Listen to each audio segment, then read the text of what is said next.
আসে পয়া কি করছো জি? বাড়ি লেপছি গোবর দিয়ে। হ্যাঁ, গোবর দিয়ে বাড়ি লেপছি, আগনাখানটা নোংরা হয়ে আছে। আগনাখানটা নোংরা হয়ে আছে তাই লেপছো মোবিল দিয়ে নাকি? হ্যাঁ, এখানে তো আর গোবর পাওয়া যাবে না।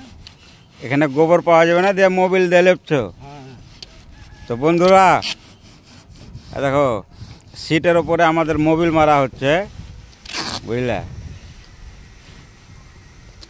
তো এই রড ব্যান্ডিং করেছি, তারপরে এটাতে রড ফেলা যাবে, তার জন্য এই মোবিল মারা হচ্ছে। তো বন্ধুরা কিছু বলে দাও তো আসিফ। বন্ধুরাকে বলো যে হাতের গ্লাস দিয়ে পাঠাইতে, হাত নোংরা হলো আমার।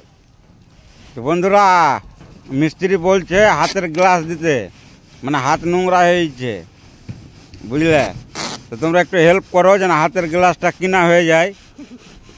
বুঝতে পারছো আমরা গরিব মানুষ, এই ভাই প্রবাসে এসে রাজমিস্ত্রির কাজ করছি, আমরা তোর বড় লোক লাই ভাই। তো অবশ্যই লাইক কমেন্ট শেয়ার করিও ভিডিওটাতে।